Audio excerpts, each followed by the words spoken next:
From the top. Start from the top. I apologize. Hello, and welcome back to this Michigan State of podcasts. Is that because ultimately we have high expectations but are probably going to get upset? We were exactly right about that. I'm Jim Burtis, and we have a good show for you tonight. Actually, we'll start right off with the March Madness thing. It's in full swing, the dancing season. Dom, there's been a lot of upsets this year so far. What's your take on the tournament so far? Yeah, my name is Dominic DeMoore. Thanks for having me, Jim, on this wonderful podcast. It's my opinion on the NCAA tournament this year. A lot of upsets. And I don't think a lot of people are surprised, and for me, it's dragged it down a little bit because this year are the most losses ever by the top 25 ranked teams. Like, no number one could stay number one, no number two could stay number two because they all just kept losing to each other. So that made it a little disappointing. But as far as the tournament goes itself, I think the upsets they need certain qualities in order to become memorable because upsets happen every year. Nobody ever really cares. But the most important thing is one of these teams needs to become a Cinderella. One of these teams has to make a deep run because if the number 15 Middle Tennessee State goes out and gets blown out by, who are they playing? Syracuse. Syracuse, yeah, who is another 10 seed. If they go out and get blown out by Syracuse, nobody's going to remember they beat Michigan State. Like, it's going to become almost pointless at the end. And then the end result is going to get hurt because the Final Four is going to have Well, as long as Virginia keeps going, and that's part of the bracket stays the same, but if a 6 seed or a 4 seed makes it, is it really going to have that same impact? Because you want those powerhouse teams to be at the end. That way you get good games. But you want the upsets at the same time. So unless there's a George Mason making it to the Final Four or Elite Eight, I think the upsets almost hurt the tournament. See, I think different. I think, in a general way, upsets do help it only because, it makes it that much more exciting. Oh, yeah, no, day one, upsets are amazing, obviously. I'm just looking back 10 years from now, are we really going to care who, if Middle Tennessee State loses this next game, are we really going to care that they got beat by Syracuse? Yeah, short of one of the Michigan State players becoming a phenom in the NBA. Exactly. No, I think it's just that as far as you want them to go that much further now, just because they did take that first step. Hey, you got to finish that job now. This is what you are in the tournament for. And to your point, I think as far as exposure goes with these kids, everybody knows who Middle Tennessee now. As far as maybe their mascot, maybe people even look to go to that school. Even little things like that that get overlooked as far as these little score, these not top ranked teams get in this tournament and do that much that, and players get exposed. And yeah, for the upsetting team, it's insane exposure. It's the best marketing you can have as a team. Exactly. And the teams that don't get on TV all the time, you're not your North Carolinas, not your Dukes. Those are household names as far as the college basketball world. So it's good to see with that. And then I don't know if you saw, but I heard that an upset by the NCAA is, I think, 4. You got to be 4 spots. Really? Yes. So Syracuse over Wisconsin was not an upset because there was 3 spaces. Yeah. Supposedly by their rules, it's got to be 4 spots in order to be considered upset. Huh. That I actually did not know that. That's interesting. But leave it up to the NCAA to enforce some weird rule. Yeah. Not the first time. Yeah. No. But I think the bracket busting is the most important part because more people are going to be talking about every Joe Schmo is going to walk into the office on Monday and be like, oh, yeah, no, my bracket is totally busted. I had Michigan State going to the Final Four. Kind of like I did. I had Michigan State going to the Final Four. So I think it's good from that angle. You're going to get a lot more people talking about it because I think you've talked about it before. No tournament has ever gone chalk. There's never been no upsets in a single tournament. So that's interesting, part of it. Now, in that aspect, though, do you think this week itself or the day or a couple of days, this 4-day span, or the end of March itself is the best kind of day, week in sports? What do you think about that? Personally, I don't see it as the best day in sports.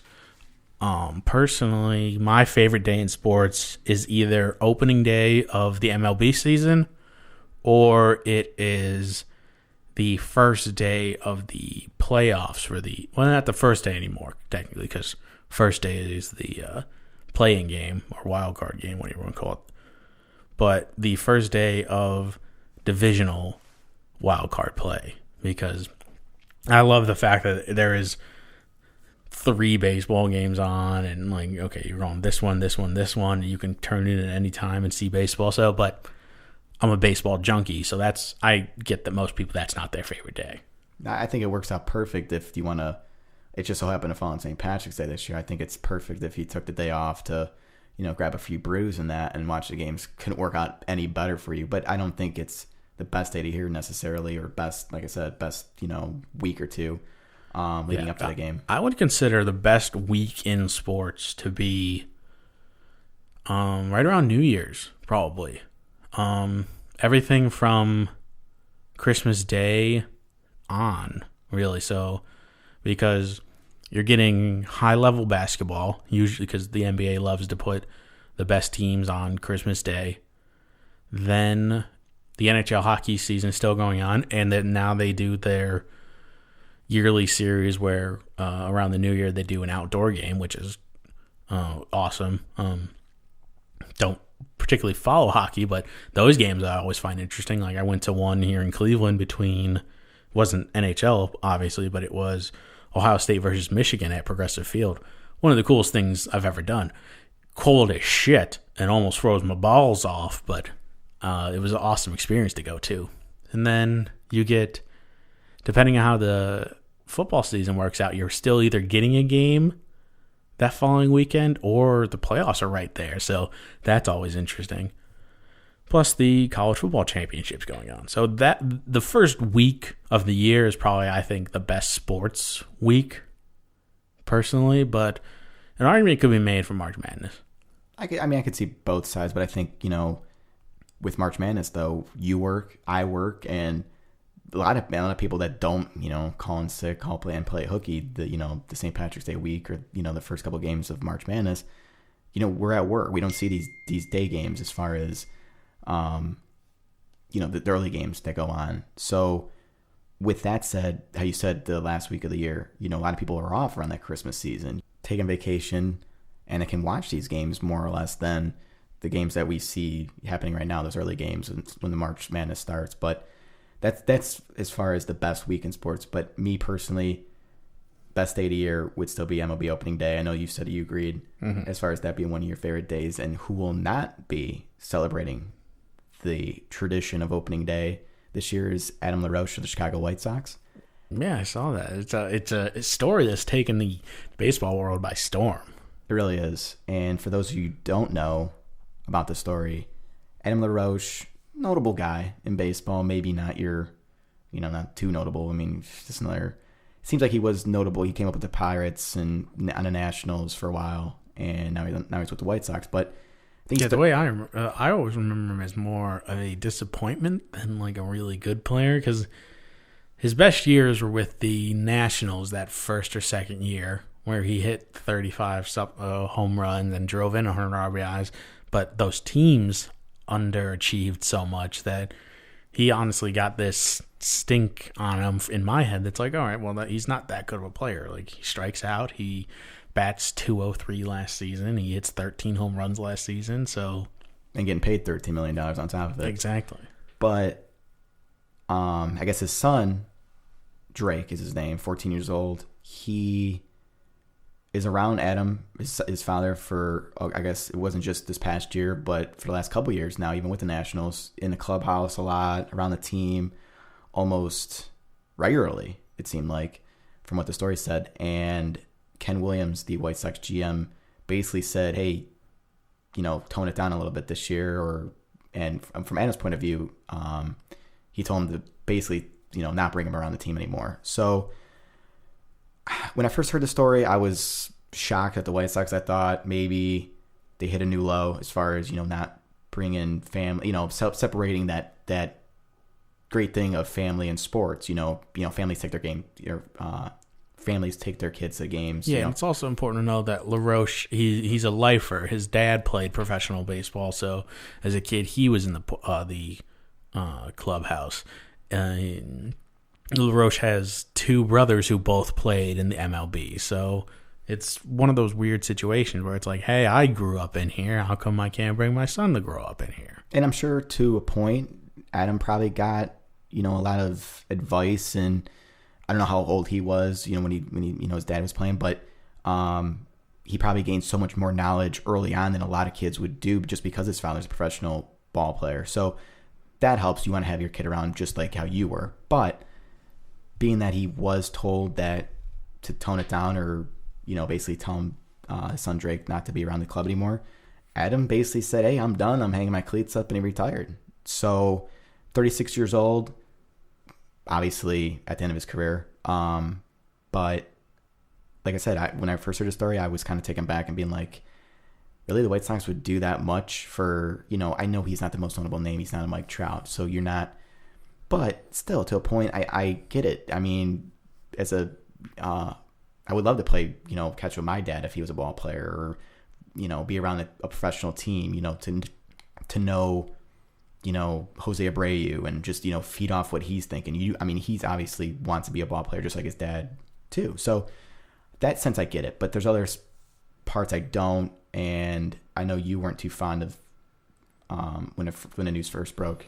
Yeah, no. When I first heard the news, this story broke last Tuesday. I was completely on the White Sox side because in my head, first of all, the kid is 14.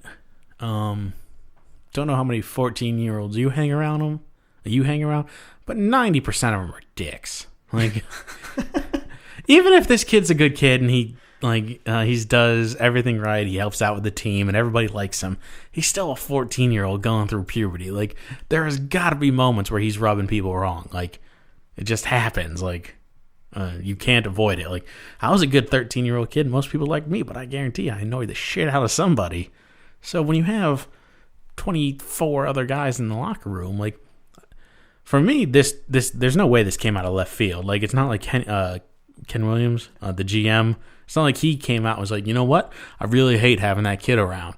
I think there had to be another player in the locker room who was like, you know what? I don't like having him in here. It makes me uncomfortable. I can't speak the way I want, or I don't want to have some 14-year-old sitting in a locker like 20 feet away from me when I have to get changed for the game and my stuff's hanging out. Like, it's weird for some people, and it should be. Let's be honest, like, nobody should be semi-naked around a 14-year-old, but it's a clubhouse, it's a locker room, it happens. Also, you should be able to use the language you want, and who knows, maybe LaRoche swears around his kids, like my dad sweared around me, but it was in moderation. But everybody knows in a professional sport locker room, it's 65% swear words. Exactly. Yeah. Exactly. It's almost like a frat house. In itself, it could be when you're winning, that anything could happen, throwing, pulling different pranks, and, it becomes that kind of atmosphere easily. But what the Indians do locally, and I'm lucky enough to be in an Indians clubhouse, every home game, mostly, but every Sunday they have a kids fun day at Progressive Field, not only for the fans, but for players' families as well. Their families allowed in the clubhouse, usually their kids, a lot of young kids with the Indians team now. So you have 2 to 3 year old kids walking around swinging a bat, just like their dad, or throwing a football or soccer ball in there, or, sitting on a chair next to them on their iPad or whatever while they're talking to media. That, in a sense, I think, if anything, I don't know, I'm not sure what other clubs do if they do that. I've heard other clubs do similar setups. Yeah, so if anything, hey, play by those rules. That for this to go on for many years like that and have Adam Laroche's kid around the team that much, it probably should have been nipped in the butt a lot earlier. I think that should have. That's the problem. That was the major thing, because Laroche, he wrote a letter this past Friday, actually announcing his retirement, because for a while it'd been up in the air. Like, they told him go and take a few days to decide whether this is what you actually want to do, and then make a decision. Well, he released his letter on Friday explaining the entire situation from his end, and he talks about when he signed with Chicago, it was important that he talk about his son and be like, hey, is my son going to be allowed to be with me and things like that. So supposedly the White Sox were like, yeah, and totally okay. And Drake was around just as much last year, and the White Sox were okay with that. But earlier you talked about something, I can't quote you exactly, but you mentioned winning. And I wonder how much of that factors into this. Because, let's face it, the White Sox have been bad for a while. Like, they have barely even been contenders. And they've got some really good players. Jose Abreu is arguably the best first baseman in the American League, if not entire MLB. I guarantee he's top 5. And then they signed some other decent free agents this year. And they got Todd Frazier. And they're competing in the AL Central, which is wide open. So you have to figure Ken Williams is kind of playing for his job right now. You wonder how much of it was him being like, hey, listen, you know what? We really need to focus this year. We have a chance to do something special. We have a chance to win this division and then get into the playoffs. And everybody knows in the MLB, you get into the playoffs, it's a roll of the dice who's going to win. Exactly. I think winning does play a big part of it because, all that goes away if, he is around the club and let's say they are winning. Nobody's going to notice. He's going to be one of the guys. Honestly, he's going to be one of the guys just like everybody else in that clubhouse. But I think just because where Adam's where he was in his career, on the back nine, basically, 1 foot in retirement already, I think that itself, only made Adam's decision that much easier to make as far as this not working out for him. But like I said earlier, I think just because it's been going on for so long, it's one thing if he was producing on the field. Let's say even at 36, maybe he's still, jacking 30, 25, 30 bombs out of the ballpark, hitting 260, if anything, okay? Or he's still a fan favorite, or he's been around the club for 12 years and maybe they're just throwing him a bone.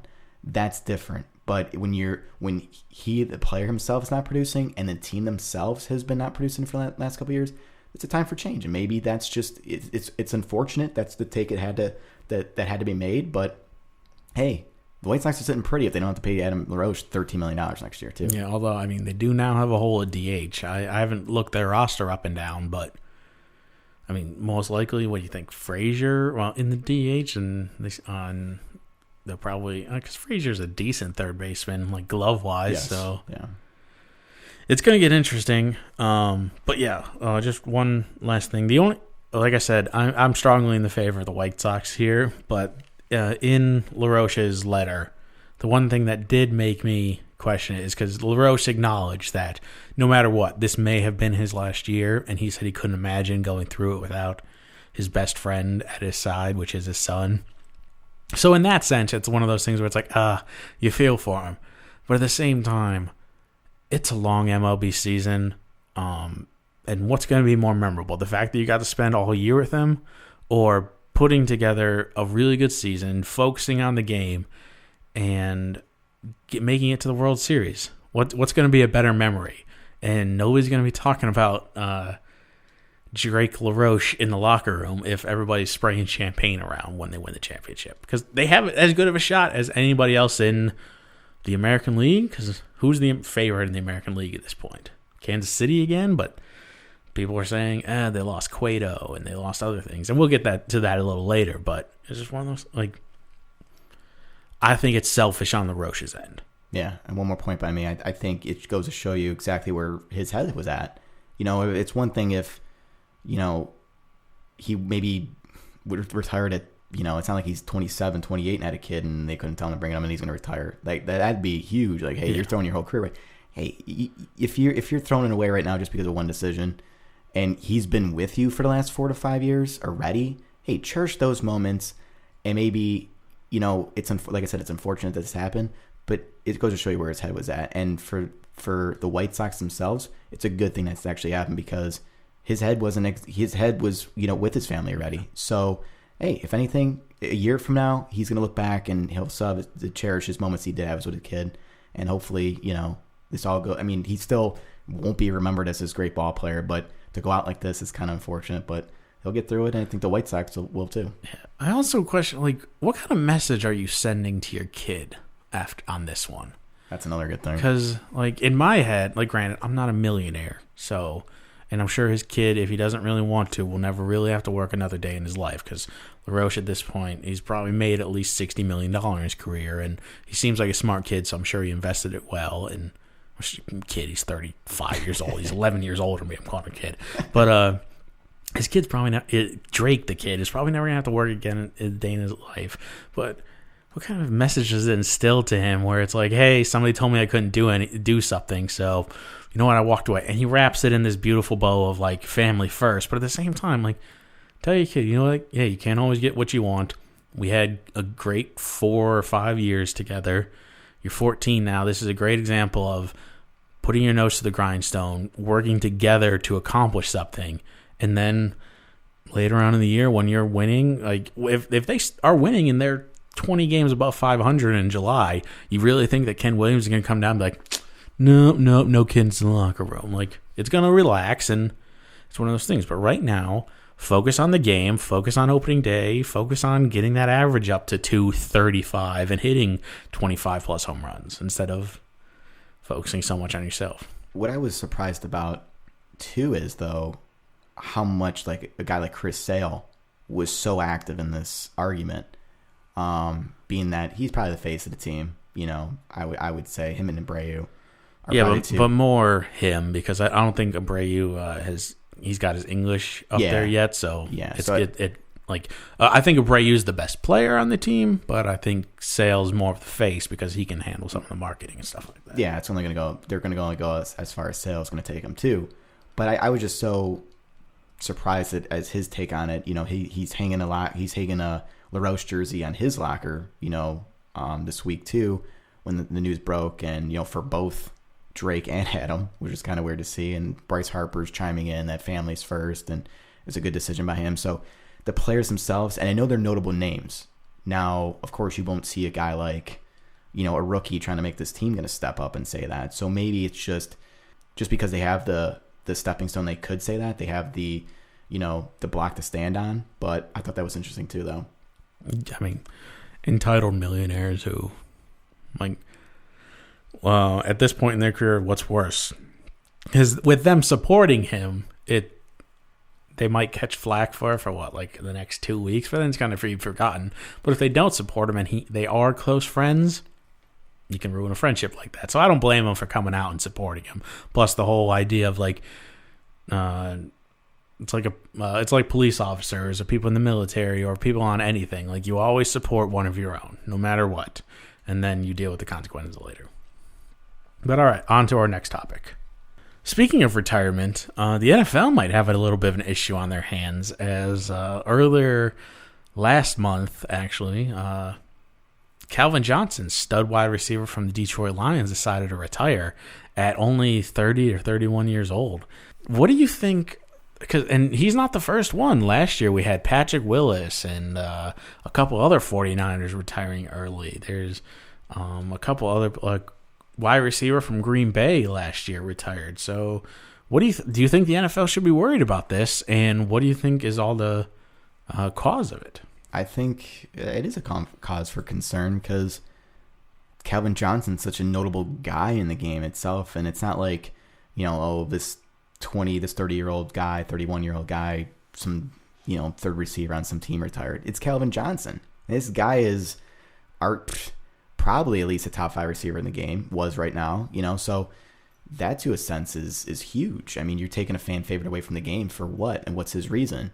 So because he's such a notable name, guys that aren't that big, or, you know, even kids that are coming into the game as rookies or maybe playing in college right now are going to look to that like, hey, it's almost like 8 years from now, I'm going to walk away from the game. It's crazy. Yeah, it just for the record, I can't speak for Jimmy, but for me personally, I can't blame him for walking away. It absolutely makes sense for him, considering he's made a lot of money in his career.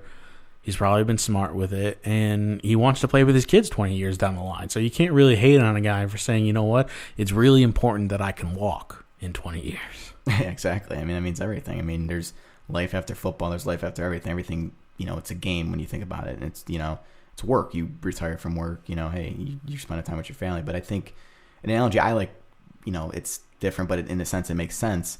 You're up $200 at a casino. Are you going to walk away up money? You're going to risk it and risk it further. So he walked away with the money, and he walked away with his health, and he's positive walking out. So a la Barry Sanders, he just did his another Detroit Lion player, Hall of Fame guy. So I don't know, does he still make the Hall of Fame? That's the biggest thing for me. Like, you wonder how important that is to him, because he's got the numbers for the amount of years he's played, but he doesn't have a championship, and he's not going to finish I don't think he's in the top 5 or anything, or he's not in the top 10 for anything that I know of. So it's going to be interesting whether or not he gets those Hall of Fame votes, and but maybe that's not that important to him, which is maybe he's fulfilled with what he has with his family and his money, and you wonder how important winning was to him. Like, if he saw that, hey, we're not going to be good again this year, he'd rather hang it up than risk another year of injury. Yeah, you do have to applaud a guy for that. Just realizing that there is something bigger. Like I said before, I think one way you could say, the all-out nothing mentality. He was a football player. You put everything on the line when you step between those lines. Is he doing this? Is he really doing that though? How much did maybe things just set precedents and are more of a priority and mean more to him growing up? Mm-hmm. Like if he's on his deathbed one day, would he rather remember himself as who the father he was with his kid, or the guy he was on the field? So that, in a sense, you still gotta give him the benefit of the doubt. I think it's a really big thing, and at the end of the day, he's happy, and I think the NFL may be a little worried that other players might follow in his footsteps, but I think you got to applaud a guy like that for realizing that. Yeah, but NFL-wise, I think they definitely have something to worry about, because I think I read an article that said 19 players retired this year who are under the age of 30. Wow. Yeah, so definitely interesting, and injuries are definitely probably a part of it, and some people just there's Jake Locker from a few years ago. Quarterback for the Tennessee Titans. Everybody said while he wasn't exactly top tier, but he had potential to be a Super Bowl winning quarterback at least, because he was talented. He decided his wasn't so much for injuries as much as he just lost the desire to play the game. So it's interesting, because the NFL, it's a hard life, and the way they screw with their players contract-wise, to where it's hey, we're going to give you this $40 million contract, but we can cut you tomorrow and you get paid $12. That's a stressful situation, and rather than go through that, I'm sure some players are you know what? I've got money. I'm fine now. Why bother letting somebody control me when I can control myself? So. Yeah, I mean, here's what you got to think about, too. If somebody told you, hey, you can score one touchdown in your career and walk away, but you have to walk away forever, I take it. Yeah. To have that, hey, I scored a touchdown one time, or I played one snap, or hit one home run, or got one hit in baseball. If I could have one at bat in a game right now and get a single, or walk even, let's face it, I'd take that. I'd be living happily the rest of my life. So I mean, that's obviously different compared to a gifted athlete like Calvin Johnson, but he realized that he just, hey, I'm fine with where I'm at. I'm fine with the career that I made myself. I was a fan favorite, and sold jerseys, and was looked up to as a role model. And I think, but people can look up to him as a role model even that much more now. In a way, maybe some people will. My takeaway from that statement was Jimmy essentially wants to be Rudy. His life goal is to be Rudy. Carry me off the field right now. Somebody pick me up and walk me off the field. If I wasn't the only other one on this podcast, we'd give you a shoulder walkout, no problem. Maybe we'd just order an Uber driver. Maybe he would help. These two guys. You don't have to go anywhere. Just come and pick me up, and then pick me up in other way. That'd be. Okay, let's go on to our next topic. Besides baseball news and NFL news, basketball is still going on. The NBA and the Cleveland Cavaliers, hometown team at least here in Cleveland, are doing well in their push to go to the playoffs. But I think a lot of fans here just want the playoffs. They wanted the playoffs to start back in November, and the rematch with the Golden State Warriors. But besides that, LeBron notable, obviously, best player in the game right now. Well, Steph Curry, hold on now. Not so much. Not so much anymore.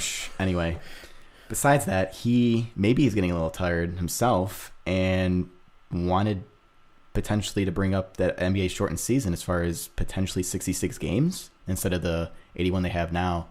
Dom, I'm not sure what your take is on this, but I think the NBA season is crazy long, so I'd be all for it. But that's just my initial take. Yeah, this is something it got brought up again not too long ago with LeBron, but he's been talking about it for a couple of years, just shortening down the season because it is so long. Like right now, I couldn't. NBA basketball is almost unwatchable at the moment because it's useless. Everybody's pretty much locked into their positions. There's 1 to 2 spots you're fighting for, but even the main races are for that 8 seed. And in the NBA, everybody knows nobody cares about the 8 seed. 8 seeds don't do anything in the NBA. So the entire motivation to watch is pretty much gone, except for like you hope to see Steph Curry go for 50 points one night or LeBron to have some crazy like triple double, which hasn't happened in a while, but whatever. So I am totally for the idea of cutting down the season to 66 games. LeBron even went as far as to say, because a couple years ago they were talking about reducing the minutes, playing, I think Brooklyn and somebody else played in a 44-minute game just as an experiment by the NBA. LeBron said himself that it's not the number of minutes you play in a game as much as the number of games. So he says that he can go out and play 20 minutes or he can go out and play 40 minutes, and for him it's basically the same thing. But if he goes out and does a back-to-back versus having a game every other day for an entire season, it makes a huge difference. So, plus, like I said, the games right now are just so boring. Like, I don't even care. Yeah, it's just a crazy grind this season. Way too long. I mean, it starts, and then you have to remember that the playoffs for the NBA take forever. Yeah, like it is. It's March right now. We're not going to have an NBA championship until mid-June. Yeah, almost 3 months later. Yeah, from right now, and the season 3 months ago was not even. Was it half over? Not even. Yeah. I mean, it starts. Beginning of November, end of June, and you can go all the way to end of June. But like I said, for the teams that are going to make the playoffs, I mean, this regular season is almost. Not that it means nothing, but I mean, yeah, you just set the foundation for where you want to be, but it shouldn't take 81 games in this long season. It's way too long as far as if you are at least a playoff team wise. If you look at it that way, if you're playoff team wise, it is way too long because the regular season ends in mid-April. It can go all the way to June. So maybe I'm in favor of a short NBA season. I think a lot of people would be too, and I think. It would only make that much more attractive to go to games. Maybe games mean more. Maybe those 8 seeds, have less time to. Yeah, it's supply and demand. Like, yeah. I don't really feel like going to a game tonight. But then it's like, it's their only one for another. Like, there's only 12 left. Like, something like that. But who wouldn't be excited for a NBA shortened season? Who? The owners, and that's why this will never happen. It's a good topic to talk about, but and it's definitely something that should happen. But the NFL, the NFL too, the NBA owners / any sports owner would never let this happen because there's too much money you'd lose. You lose 16 games in a season. That's millions of dollars for every team, and you know how much the sports owners like to complain, like, "Oh, we're not really making money," but "Oh, really? Your team is valued at $1.8 billion. Like, you're not making money right now? Sell tomorrow. Just, why don't you just get out? Yeah, but I think for everybody besides the owners, it's just how many people are really watching these games in late February, March? Because, the March Madness is going on now. I mean, what takes precedent? You're going to watch the Cavs play the Timberwolves, or are you going to watch, a March Madness game? So, I mean, I know. To be honest, granted, I am a baseball guy, but I almost would watch 3 innings of a spring training game over watching, and that's not like I said, I am a baseball fan, but part of it is just because it's more intriguing because it's one of those things where like I don't want to watch the Utah Jazz face off against LeBron or not. I don't think LeBron didn't even play in that game, or LeBron didn't play in one game this week. Like I don't want to see the Utah Jazz face off against the Cleveland Cavaliers without LeBron James. Like, it's a pointless game. It means nothing. Short of somebody getting hurt, I'm not taking anything away from that game. Whereas you watch the first 3 innings of a spring training game, you're either going to see some young kid who's like, oh, 2 years from now, that kid could be really good. Or you're seeing some new free agent acquisition who's like, I wonder how they're going to do. His swing looks okay, blah, blah, blah, blah, blah. Or you're just going to see like, I've had that guy's been on the team for a while. I hope he has another good year. Yeah, I wouldn't recommend watching an entire 9 innings of spring training, but there's definitely, I think it has more value than a regular season NBA game in March. Oh, and I totally agree. I think, you already know the playoff. You already know the good teams in the NBA. We know who's going to be there end of April, early May, going into June. So you know those teams already. And like you said, those 8 seeds mean nothing either. I think if anything, maybe not the 66 games come into place, but maybe 6 teams make it to the playoffs instead. Mm-hmm. Maybe you just take that away. Maybe that's how the shortened season. Maybe if anything, you shorten the playoff season. I would but then again, never going to happen. Again, it takes money away, but I think that may. Yeah, I personally, there's no reason the first round should be 7 games. It should be 5 games. Yeah, 5 games. At least, best of 5. Yeah. All right, as our final topic for the day, Jim and I are going to bring it back to the world of baseball. The season's fast approaching, so we're going to talk about a little bit of what we expect from the season, maybe a overrated team that we think is just a little bit too highly valued in the system currently, a sleeper team maybe, and even just some player predictions. So, Jim, how would you kick us off? As far as what I want to see this year, besides, a good competitive season where, those wildcard teams are, fight until the end, it's one game to get 1 game playoff. I just want to see this, just the development of young guys, or guys that, being from injury to come back. Even a guy like here, Francisco Lindor, as far as a rookie of the year candidate last year, what he's going to do the next year. Injury guy, a guy in Arizona who I'm high on, Patrick Corbin.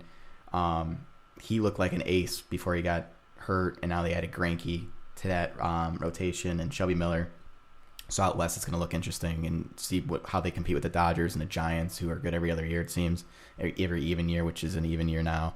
But it was just overall good season of baseball. There's nothing better than just going to the ballpark on a summer night and taking in a game, and no matter, just a competitive game. I think besides Cincy, and I'm trying to think of another team that could be totally out of it and rebuilding, every team basically in it. You play 162 games for a reason.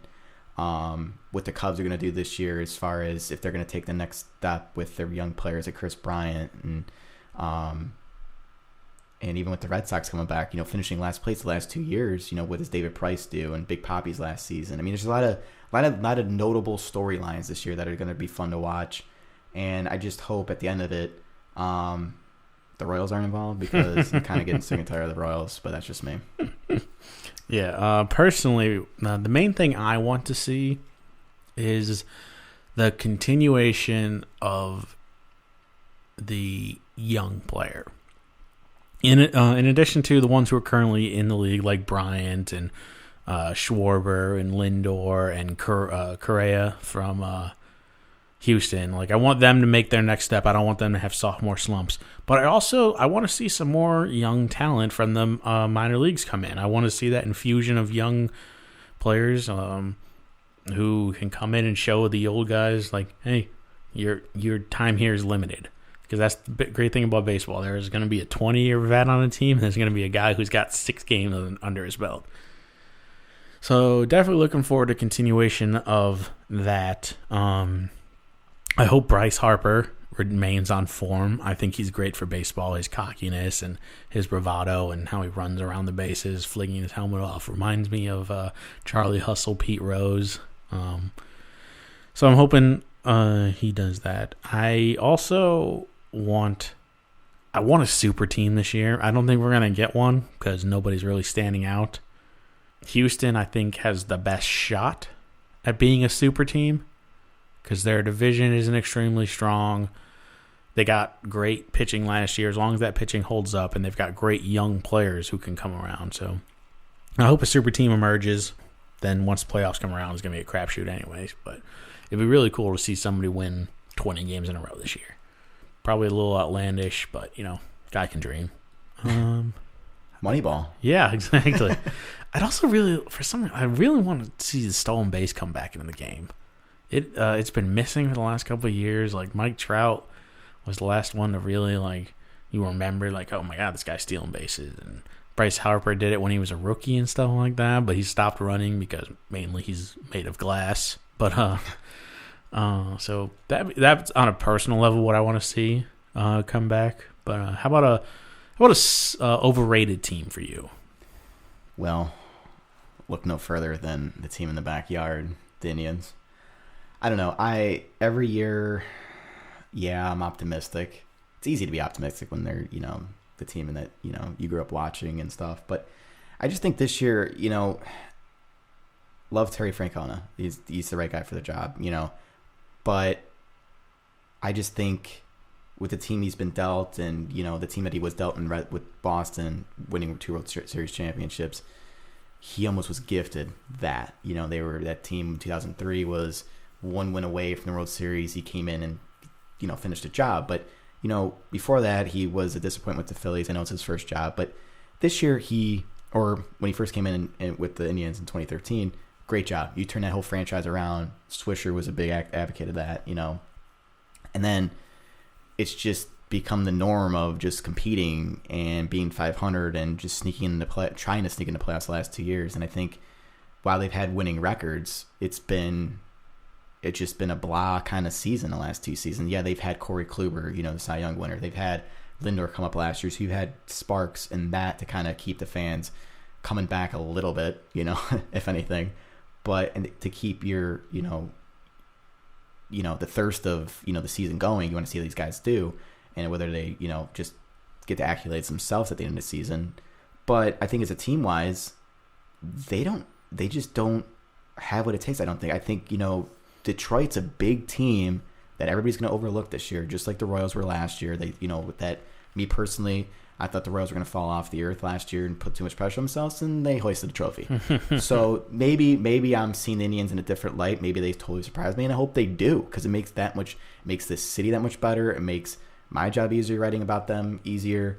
And I just think, though, when you just take the basic bones of the roster, they have their pitching, but their offense is what's going to hurt them. They have too many question marks. I mean, you're going to rely a lot on Napoli. If this is his best year coming out, in a new thing. I know he had a problem with his vision and sleeping and that, but maybe he turns it around. But I'm not high on a guy like Kipnis. I'm not high on a guy like Gomes either coming back, from what the player he was. I don't know what you think as far as the Indians wise, but I'm just not seeing it this year. I hope I'm wrong, but I'm just not seeing it.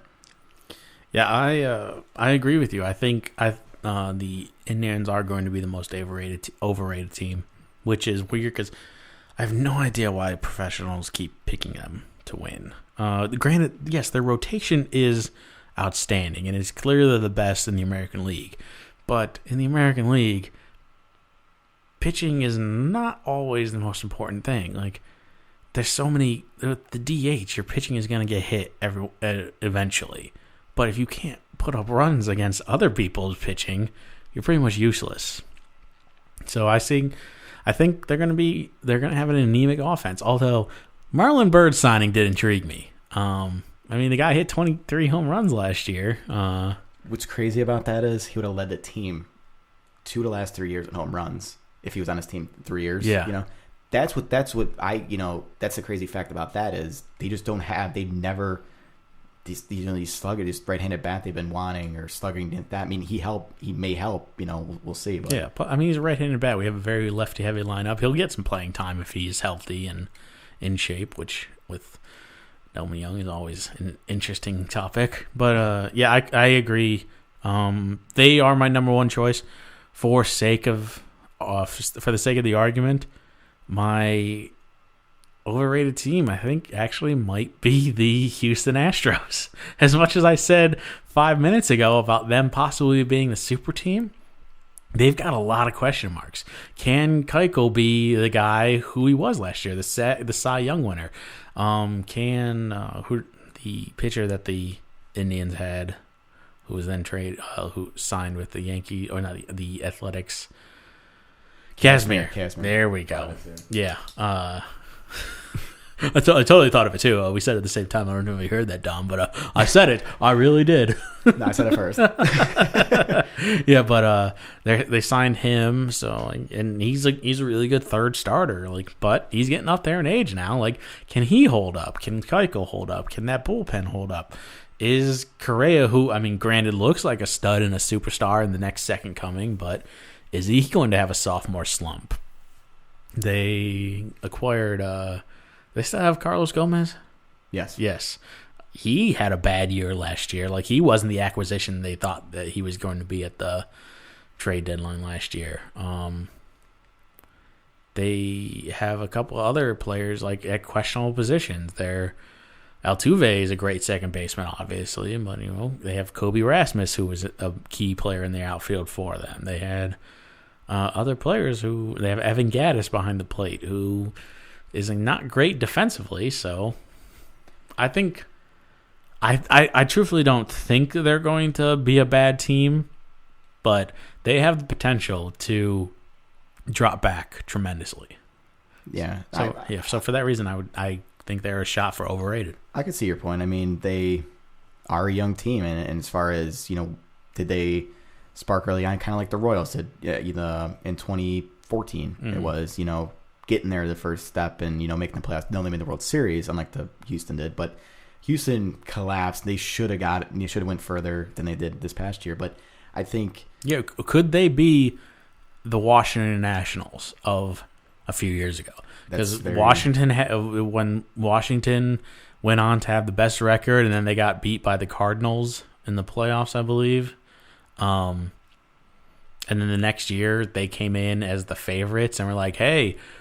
We're gonna Bryce Harper. That's when he's like, "No, we're gonna win the World Series this year." And then they proceeded to not even make the playoffs. Yeah, so that could be a team exactly that is a good, team to look at as far as what they could be. They fit too. They're based around young players. They're the same basic makeup, based around young players, based on really good pitching. But the pitching was young at the time, so you go from season to season. Things can change like that. It's really weird too how Houston's all, they're 5'6" second basemen. They're face their franchise. And then you have a young 20-year-old shortstop in Correa to look at. And then a guy that was on Indians as far as Luis Valbuena, guys that these guys should not be good as far as what you would think on paper, but they just, have the team and they did well last year. But I think that could be a team that, maybe took a step too much of a step last year. Maybe comes back down to earth this past year. But as far as underrated teams go, I think a lot of while they were the face of the Central for a while the past couple of years, I think the Detroit Tigers, it's easy for them to get looked over as far as Verlander. What is he, 45 now? Easy to say, whatever. Obviously he's not, but they lost Scherzer, they lost Cespedes. This past year, Victor Martinez not getting any younger, but. They're bringing Justin Upton. Yeah, that team on paper, Upton, J.D. Martinez in right field, and Cameron Maybin I think is going to be a big help for them in center. They still have Ian Kinsler at second, and Jordan Zimmerman they brought in as far as a guy in the rotation. I think that's a team that unfortunately looks good to be. You can't overlook them. You cannot, and I think they give the Indians fits. I think they're a team that. Even gives the Royals fits in a sense. So I think that's my underrated team. Although, just because they've been overrated probably last year as far as where they've been, but they took a step back. But I think they get back there this year as far as who the Tigers are, and they, go all at it. Yeah, my underrated team is the New York Yankees. I think they got a cheap upgrade at shortstop with Starlin Castro. Who's had a couple of down years, but it's in the Yankee Stadium. You never know. He could bring it back. And the main, they have a lot of question marks. There's a definite chance that they could be one of the worst teams in the American League because they got an aging A-Rod. They're going to be a big part. They've got an aging Teixeira who's going to be a big part. Gardner, while he's not old, he's also not young. They have an old Brian McCann. Like, they're old in a lot of places.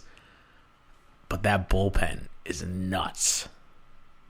I mean, once Chapman comes back from his 45-game suspension, he's their 7th inning guy or their 8th inning guy, and then they got that flamethrower. Betances? He's going to be there, and then they also have Andrew Miller. Like, that is they always say, best way to win a game. That's what the Royals' theory has been the last couple of years. Cut the game down to 7 innings. Exactly. Which is what those arms can do. And plus, Chapman gets a free 3 months. Where, like, granted, it's not free to him. It's costing him a lot of money, and it happened for awful reasons. But he's going to come back, and he's going to be strong. He's going to be healthy. He'll get back in a groove. And I think the Yankees definitely have a chance. Mainly, they're going to have to make a big move at the deadline. I think they might end up getting Cargo out of the Rockies. It'd be a perfect move for them with that right field. Mm-hmm. Yeah, perfect. Yeah. I think a guy too, Tanaka, just because he's coming back off injury. I think he's going to take him as far as they're going to go. We'll see if he was the big name that they want him to be. And there's been a lot of names like Daisuke with the Red Sox and Kei Igawa. The Yankees signed the lease and was a bust. Oh my god, I loved that guy pitching with his sunglasses. Yes. I remember the first time I saw him pitch. I was like, "Why is he wearing sunglasses? Like, that's weird, right?" Like, this guy, he thought he was better than everybody. But I love what I saw from A-Rod last year. I mean, I know a lot of people don't like A-Rod, but I think it's good for the game to still see him, as like a villain or like No, I think he's I don't know. I think of him just as he was before. I mean, of course, the whole steroid thing, and you're not going to get past that. But if you look at just baseball wise, what this guy's been through, as far as he still is going to be one of the best players you've seen. At short coming up with the Seattle and when Texas and now with the Yankees, but still a guy with 600 home runs. I mean, that says something whether he's did it the right way or not. But I think I was taking. I mean, I didn't maybe see too many interviews at A-Rod over the years, but his telecast, I know he did some broadcast help with the World Series. I was really impressed with his baseball talk. I would love to talk to him and pick his brain and just soak it up what he has to say around it. Maybe it's just a different light, and being around those guys helped or something. But it's weird. I've never like A-Rod taken. I love that. That's just me personally, but.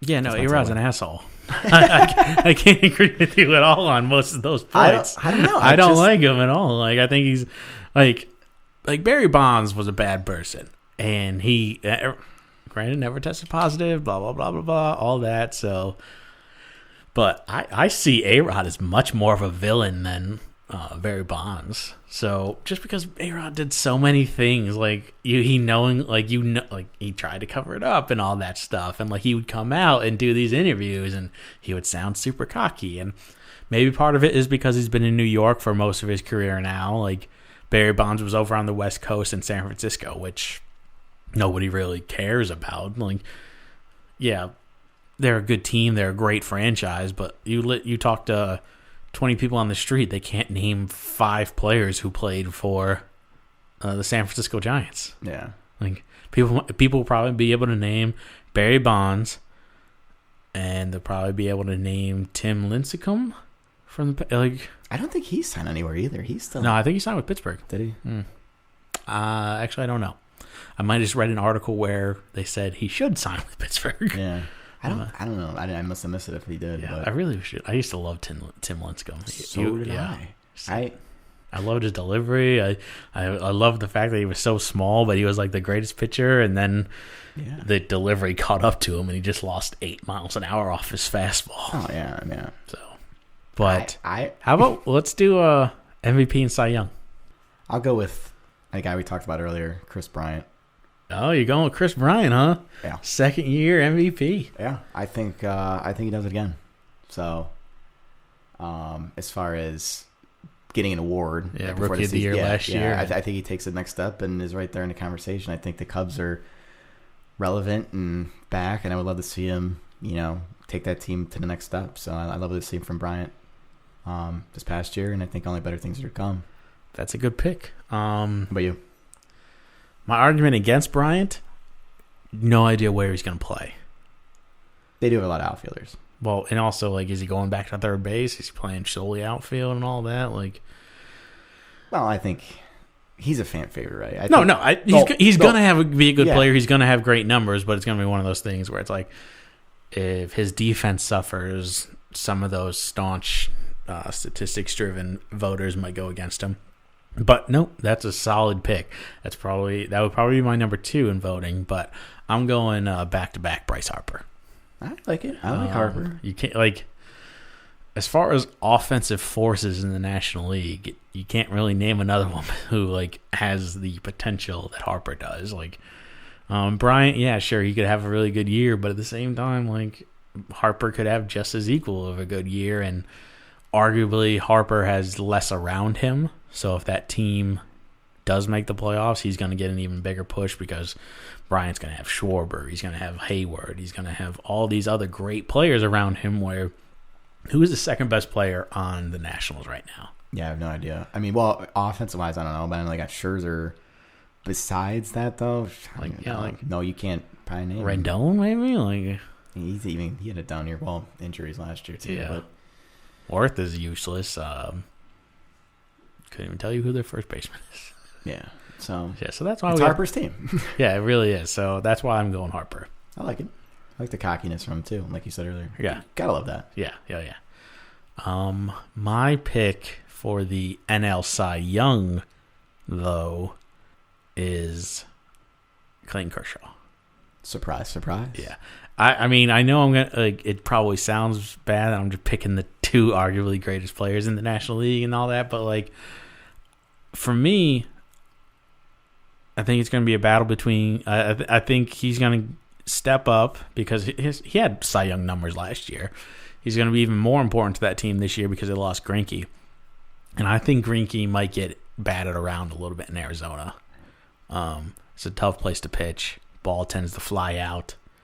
So I don't think he's going to have the year that he did. And then New York, I think a couple of those guys are going to have a good year. I think Harvey's going to struggle with the pitch count because Boris is insane. Skarsgård's a little too young. Wheeler is coming off injury, right? Yeah. So they got a stacked rotation, and I think they might take votes away from each other. How about you? Who's your NL Cy Young? All right, I'm going to go on a limb here. I talked briefly about him for a second. I don't know if anybody caught it, but Patrick Corbin of the Arizona Diamondbacks. You're going Corbin, huh? I love this guy. All right, number one, I kind of like Southpaws a little bit, but anyway, yeah, those you know me, you know that anyway. But I think he's a different pitcher from Tommy John surgery. I know is a big thing, but I like what I saw from him before that, and I think he could have been that ace if, let's say, Arizona doesn't get Greinke or Shelby Miller and that. But I just think he's going to add so much to that rotation that he's going to get overlooked and maybe get taken too lightly in a rotation. And his numbers going to improve because of it. Now, I know Arizona's not the best pitcher ballpark or whatever, but he proved it himself. He was on the Diamondbacks before, unlike Greinke, unlike Miller too. So I just like what I saw from him, and all I can just go on a limb, and I just want to be somebody different than Kershaw. Although I love what I see from Kershaw too. How can you not love? How can you not love a Vince Scully broadcast and like Kershaw striking out 15 guys in that broadcast? That's like music to your ears. Yeah. You can like that sweeping curve. Yeah, it's like just filthy. You could do a lot of things to Vince Scully's voice, but we'll just leave it at that. But that's my point. I mean, Kershaw's just a pitcher in his own class. But I think just for sake of argument, I just love what I've seen from Corbin. I'm rooting for him, and we'll see what happens. As far as AL Cy Young, another guy that's kind of he did really well last year, and it's on a kind of shitty team though. Young team that's just kind of fell off in that division. But I like Chris Archer of the Tampa Bay Rays. Yeah, I do. Former Indian prospect. Yes, former Indians prospect, Chris Archer, in the Mark DeRosa deal. But another guy that I loved what I've seen from him, 200 strikeout guy, and just because he may not, the bad thing against him, he may not get the wins just because the Rays, they're not supposed to be good. I mean, they're a young team. Evan Longoria just seems like who is he? Like, is anybody talking about Evan Longoria anymore? No, because he can't get his batting average up over 220. I feel like this guy was, one of the marquee names. He was on MLB 2K14 or whatever. So that team itself, where it was 2 years ago. But it's nice to see a young guy like Chris Archer. And who knows, maybe he gets dealt at a deadline too. Maybe the Rays just completely, blow it up. I don't know. We'll see what happens with that. But I like what I see from Archer. He's, got a lot of pitches in his, realm and, what he brings to the table. But that's my pick for AL Cy Young, and I'm sticking by it. So what do you think, Dom? Who's yours? I am a little torn on who I want to pick. I'll give you my 2 candidates. All right. The first candidate I have is Yu Darvish. Ooh, I like that, though. Yeah. I like him. My biggest question is how good that team going to have to be and whether or not he can stay healthy, obviously. My second pick is Jordan Zimmerman. Ooh. Yeah. I think he's really good, and I think that ballpark is going to help him tremendously. He's got a good lineup behind him, and he's got a big ballpark to play with. So, if I had a gun to my head and I had to make a pick, I would go with Jordan Zimmerman. Wow. Yeah. I think he's going to have a good year. That means, as far as, like I said, them being my underrated team, that means that much more as far as what you see, too. Yeah. You're talking a couple years ago, this guy was, probably, maybe not looked over in that big NL division, or the NL National League itself with Kershaw, out of with the Nationals. But yeah, if that happens, I like it. I like the pick. Yeah, he had a good year last year. It's just the Nationals struggled to score. I think he had a horrible runs for in his line. Like I think he was around 3 for as far as run support goes. So. And another guy, Yu Darvish, though. You're talking that he led his team, entire game in strikeouts when he's healthy. Mm-hmm. And now last year obviously was a lost season for him, but he's another guy. They're another team that's going to go as far as they go because of one guy in Yu Darvish. I think that's what made him there, got him there to begin with this last couple of years or in previous years. But another guy that would be great to see for the game, kind of come back and do what he does best. Yeah, no, absolutely. All right, well, that was the show for today. Hopefully you guys enjoyed it. If you did, let us know in the comment section below, or you can contact one of us on Twitter, or just go like the Facebook page itself. That's the I've Had Better podcast Facebook page. You can contact me on Twitter at Dom Demore. Like I said earlier in the show, that's at DOMDEMORE, or like the page itself at IHB Podcast. Yeah, like the page. First one to 500 gets what, Dom? A car or something? Free t-shirt. Oh, okay. And a burrito wrapped in the t-shirt. Yeah, Chipotle. Come on now. Made to order, buy whatever you want to order on it. All right. Tell the fans how to find you, Jim. Just follow me on Twitter at BirdmanClee, at BirdmanCLE. I'll be tweeting about baseball season the next couple weeks, obviously. But yeah, just follow me. Yeah. Also, go to our website. That is www.ihbpodcast.com. You can find out the latest movie news, as also with the latest movie reviews. And pretty soon, you can also find this podcast, obviously. But also, James is going to throw up some of his MLB full prediction. He's going to give a breakdown of every division, and that's something I really look forward to. Yeah, exactly. 'Tis the season. Let's forget the dancing season that was March Madness, because we're all done dancing now. Let's get our cleats on. Let's get this baseball season on the road. Exactly. How was your show today, Jim? I've had better. Good night, everybody.